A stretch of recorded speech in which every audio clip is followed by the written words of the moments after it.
I now give the floor to His Excellency Robert Duce, Minister of Foreign Affairs, Regional Integration, and Togolese abroad. Protocol, escort His Excellency.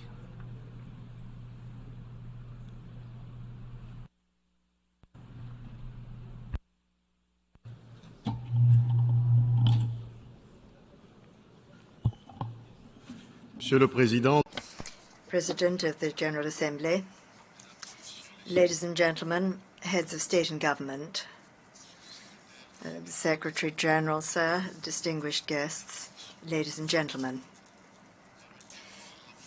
May I commence on this 78th session of the General Institution of our institution, our shared institution, on behalf of my country, Togo, and His Excellency, President Faure Sesongbe. May I express my warmest congratulations to Monsieur Dennis Francis from Trinity and Tobago on his election and skill in conducting this session.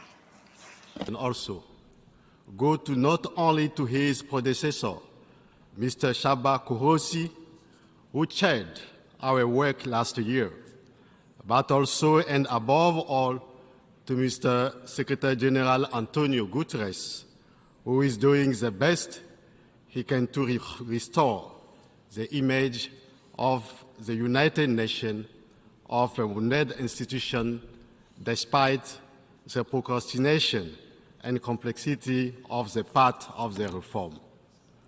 Je voudrais aussi I wish also to express the condolences and support of the President of the Republic of Togo, Faure Sesongbe, and the people of Togo, to the peoples and governments of the brother Kingdom of Morocco and Libya after the earthquake and floods in their respective countries.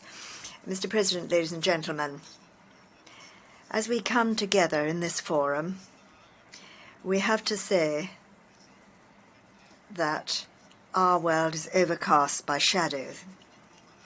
It is very sick, and this demands that we shoulder a responsibility worthy of the level of the United Nations. All of that challenges. This is a question that we cannot lose sight of. Our ambition as the United Nations is truly to improve the state of the world in the order to grant our people and our different countries more opportunity, safety, security, and insurance. Our world is increasingly less secure.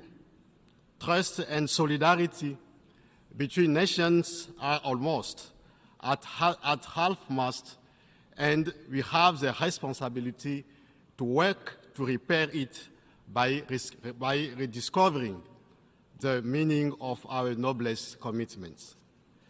The choice and the relevance of the theme which guides the general debate of this 78th session of the General Assembly, namely restoring confidence and reviving global solidarity, accelerating action to achieve the 2030 Agenda and its sustainable development goals in for peace, prosperity, progress, and sustainability for all.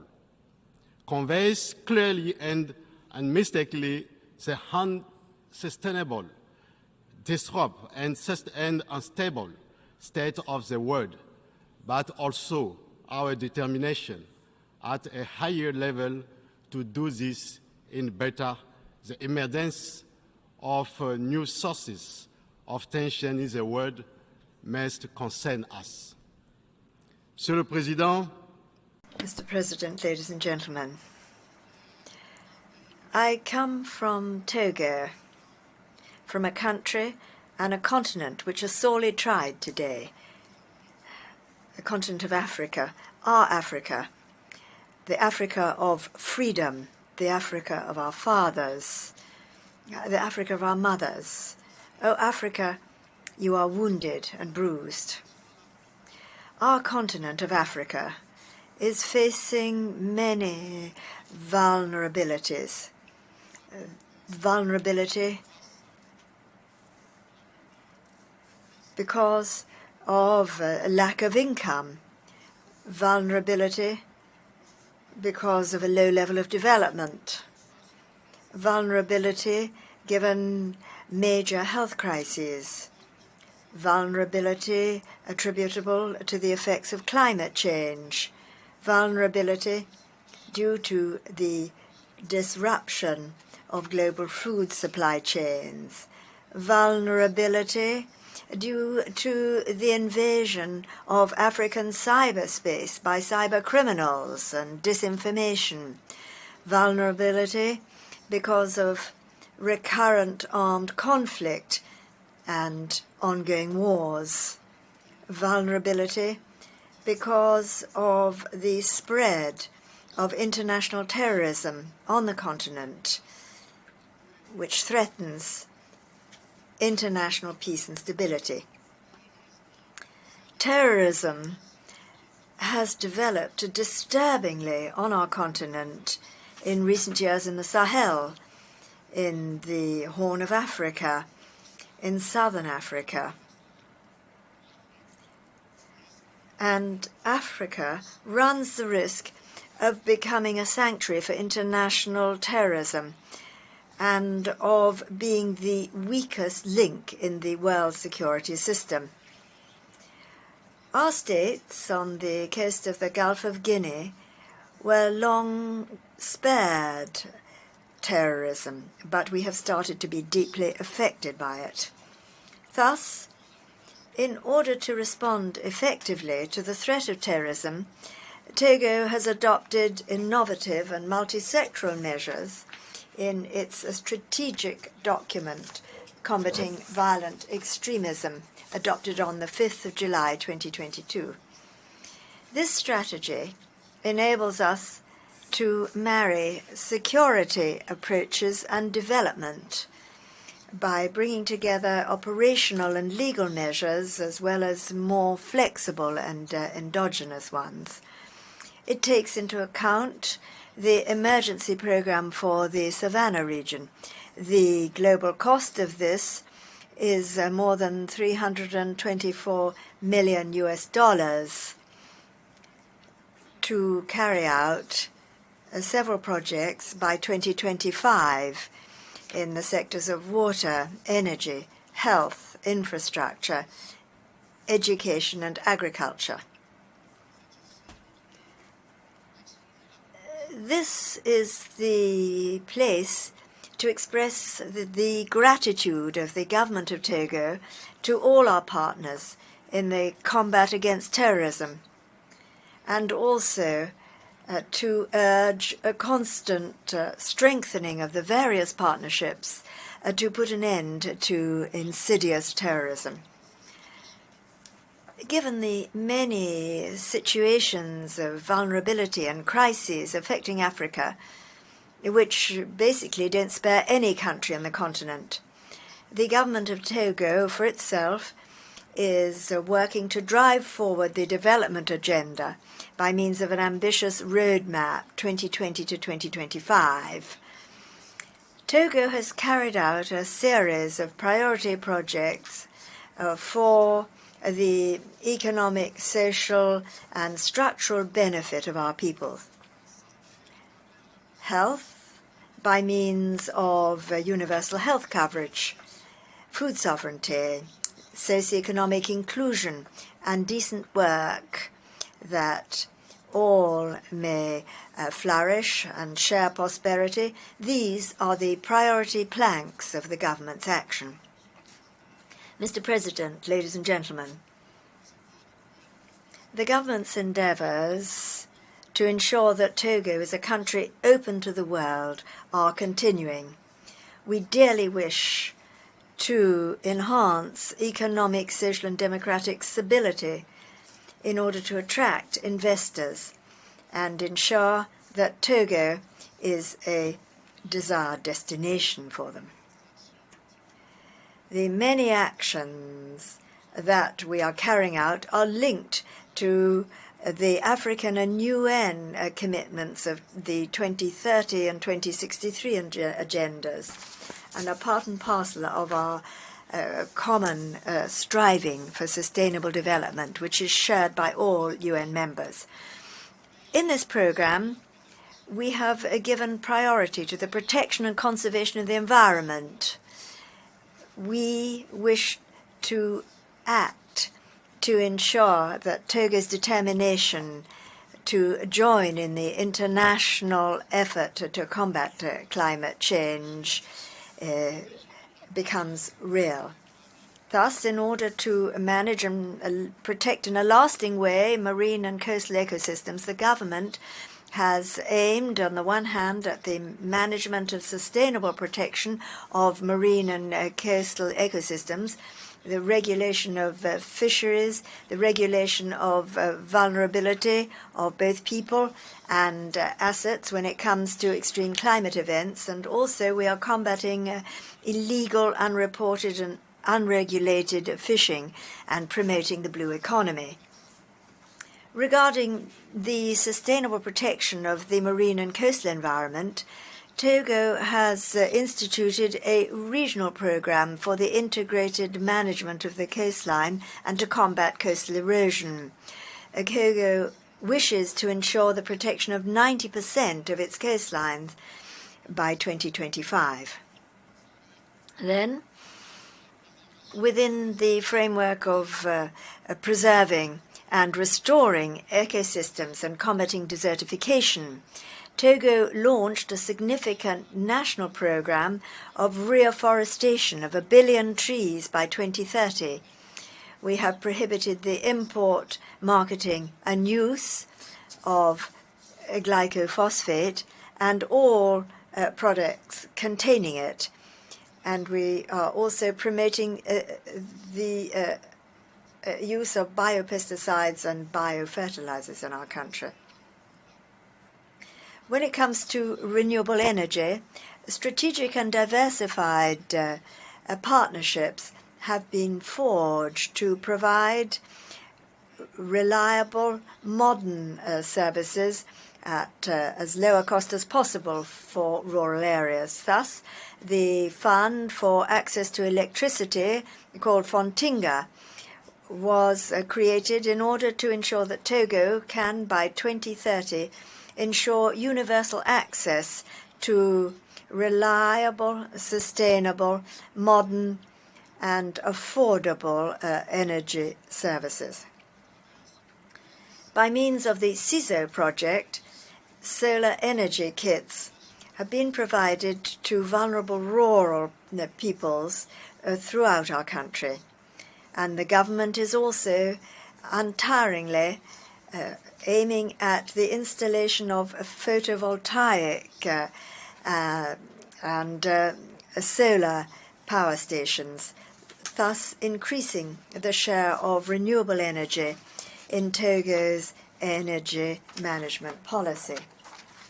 Mr. President, we wish to commend the commitments entered into and the announcements made during the course of the COP27, particularly the creation of a specific fund to finance the losses and damages affected by vulnerable countries severely affected by climate disasters.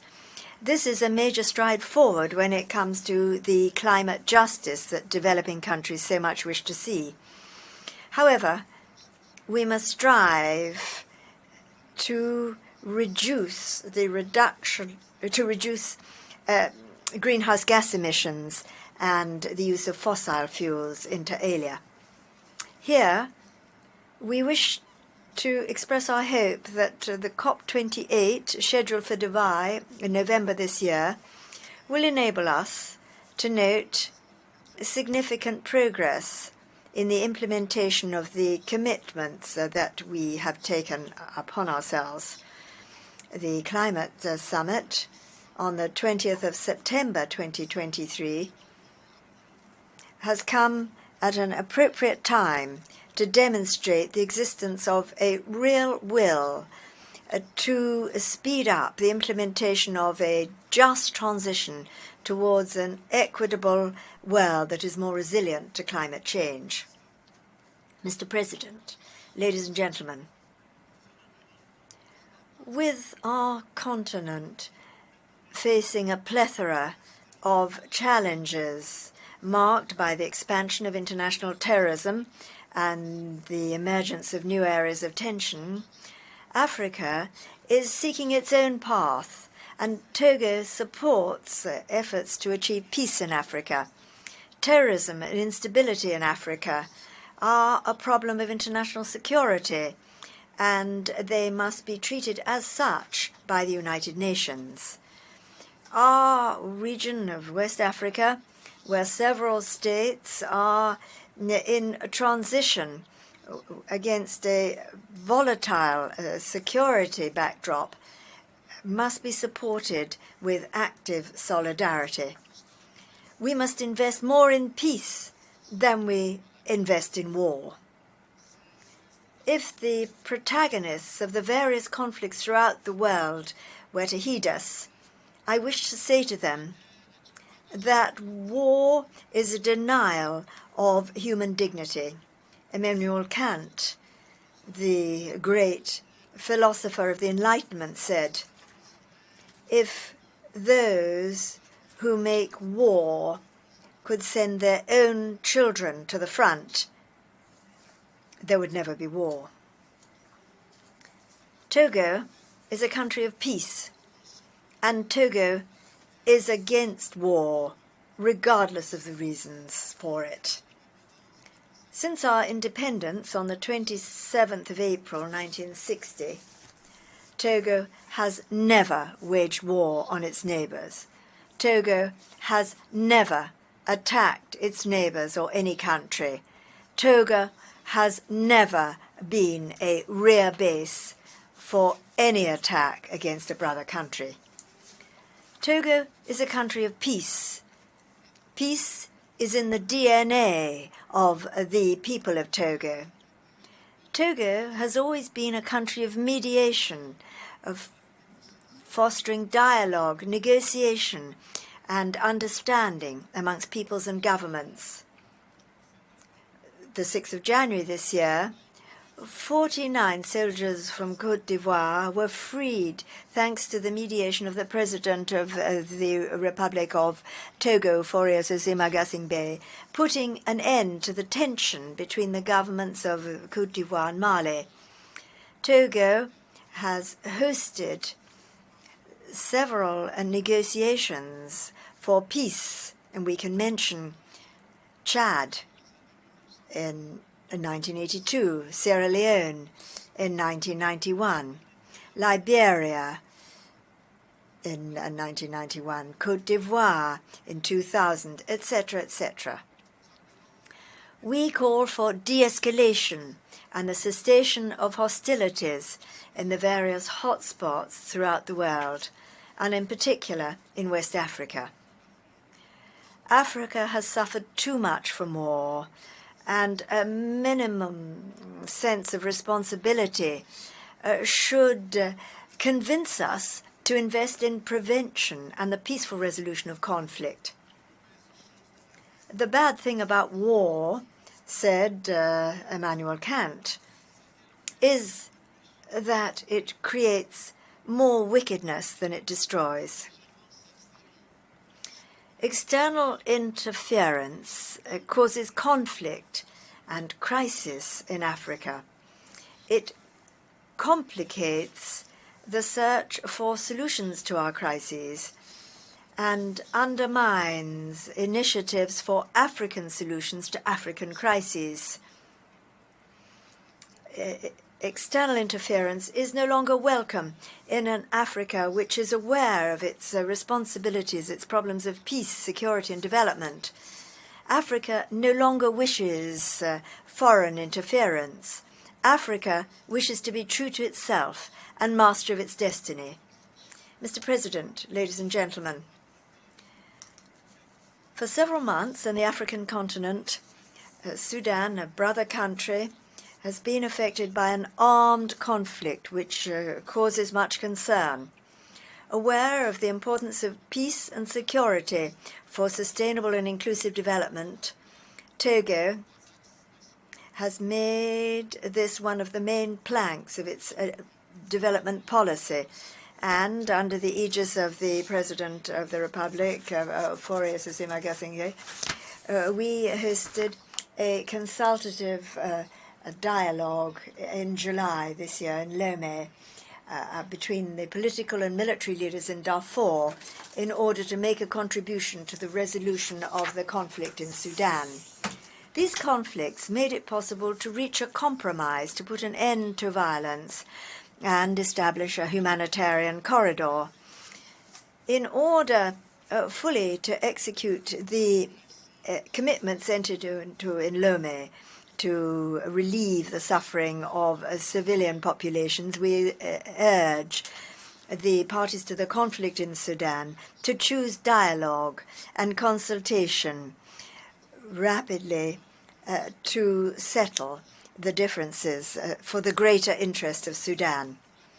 We harbour the hope that Togo's efforts, which supports other initiatives, will contribute to put an end to this conflict, which strangely does not attract the attention of the international community as much as it should.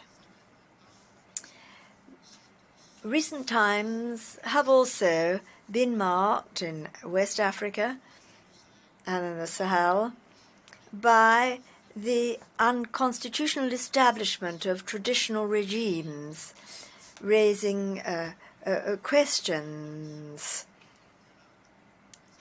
and requiring us to rethink our systems of governance. Will be examined at Lomé Peace and Security Forum, which first edition is scheduled for 21st and 22nd October 2023, under the theme of strengthening transition to democratic governance in Africa. The aim is to examine how to develop strategies to meet the challenges of political transition in a coordinated, relevant, and effective manner. Faced with the political and security crises that are transforming Africa, it's even more necessary to adopt a posture of adaptation. Thus, Togo and several other countries decided in Lomé in May 2023 to create the African Political Alliance, which is intended to be a framework for consultation, political dialogue, and joint action based on historical ties of fraternity and the principles of the sovereign equality of states, independence, and unity of action. Pour ce qui est de la réforme, regarding the reform of the United Nations Security Council, we do not wish to return to this. As we have already said, Africa can no longer be marginalized from the body whose task it is to ensure international peace and security. The Security Council can no longer remain a mere group of the victors and their allies of the Second World War. Nothing can justify maintaining the status quo. The ideologies and institutional structure of the post-war world are now obsolete. The status quo can no longer continue. Mr. President, ladies and gentlemen, we have arrived at a new era in the relations of Africa and the global south with the world. And in this new state of affairs, Africa no longer wants to remain overshadowed by any major power. The times when other bodies claimed that they could speak on behalf of an Africa that they did not heed at all here in the United Nations and on the international scene, that time has passed. The partners of Africa, be they new or old, who are still hesitant in accepting the new course taken by Africa in our development, have to change their attitude and their approach to an Africa which has radically changed. In recent decades, our world has undergone major silent revolutions, the significance of which lies in the renewal that is brought about in international relations throughout history. The reality of the world is that there are no longer monopolistic centers of gravity. The center of the world is now here, not elsewhere at all. Nobody is at the center of the world. What is clear, and what we wish to recall here, is that Africa now perceives its relations with the great powers in relation to its own interests. At this same platform, I told you that Africa no longer wants to align itself with the great powers, whatever they may be. The role assigned to Africa in this 21st century is evocative of the image that certain power of our continent still have, their zone of influence. We must be concerned about the place that Africa occupies on the world stage. Today, Africa does not occupy the place it should hold on the international scene. The great power want to reduce Africa to a purely instrumental entity in the service of their causes, and absolutely do not want the continent to be able to play an important role. The fractures of the colonial area between a so-called French-speaking, Spanish-speaking, Portuguese-speaking, Arabic-speaking, and English-speaking speaking Africa have diminished as have the post-Cold War ideology that dominated the entire second part of the 20th century. Today, Africa wants to be itself, and we say today, as we said the last year, we prefer Africanophony. Africa accepts more equality, respect, equity, and justice in this relation and partnership with the rest of the world, with the major power, whatever they may be. Today, Africans want to be true partners. Africa certainly does not have the same megaphones as the great power of the world, but the voice of Africa counts and must count if we want to have Africa as a partner on major international issues. La question de la réforme. The question of the reform of the global multilateral architecture is of great concern for Africa and will be at the heart of the 9th Pan-African Conference of 2024, scheduled in Lomé. For those who do not know, the time has come of an African awakening. And this in accordance with the noble objectives of the fathers of African independence. Africa and Africans demand and will make their voices heard in a sovereign, free and independent fashion on the international scene. President, ladies and gentlemen, Africa knows what it wants. The African people and those of the global south are frustrated because they feel that they're insulted, dehumanized, and sometimes they ask, who are you to flout our humanity in this way? Who are you to despise us in this fashion?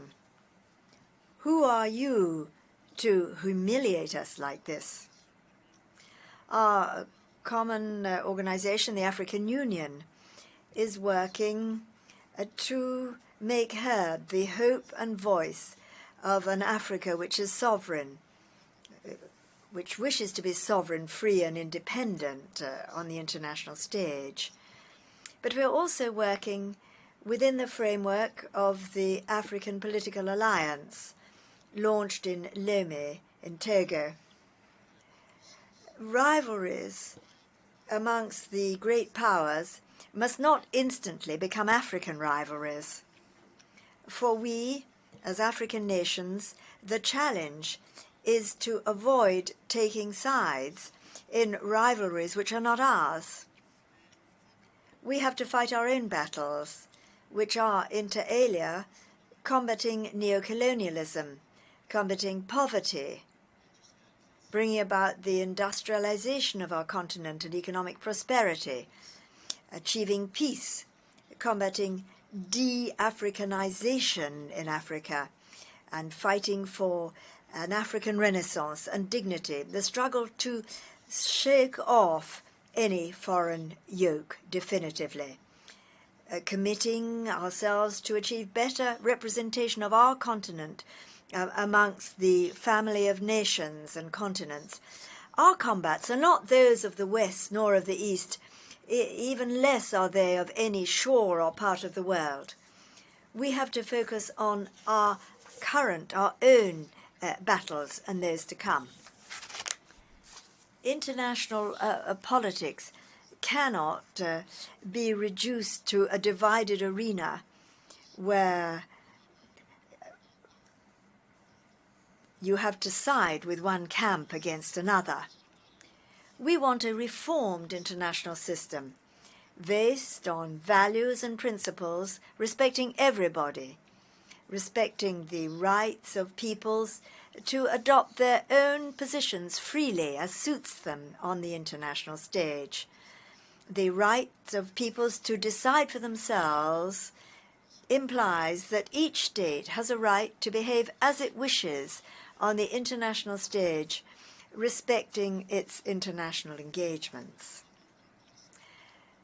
Looking at the major transnational challenges of our centuries, such as climate change and combating international terrorism, our views may meet those of others, but they must remain our own views,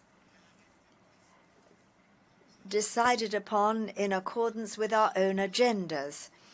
It is no longer a question for the Africa that we want to see to be relegated to the background as the world develops. The Africa of which I speak is no longer ready to accept the propensity of certain countries to make their geostrategical concerns African concerns. Mr. President, ladies and gentlemen, the challenges of our world are indeed great, and the new African positions regarding external relations express the dynamic of renewal and a change of paradigm. The time has come for an African and Pan-African awakening when our continent is aware of itself and its internal responsibilities as well as those to the rest of the world. Africa needs a partnership that respects the dignity of each and every one. We want to be your partners and not your subjects. We want to serve our peoples and not to serve foreign interests. This new movement is not, we repeat, is not aimed against anyone. It is the expression of a new Africa, of an African Africa, an Africanophone Africa, which wants to be free, sovereign, independent, and master of itself. So, for African youth, it is clear, these words are clear. We are weary by paternalism. We are weary of your scorn of our public opinions, your scorn of our people and our leaders. We are weary of your condescendence. We are weary of your arrogance. We are weary. We're weary. We're weary. Thank you.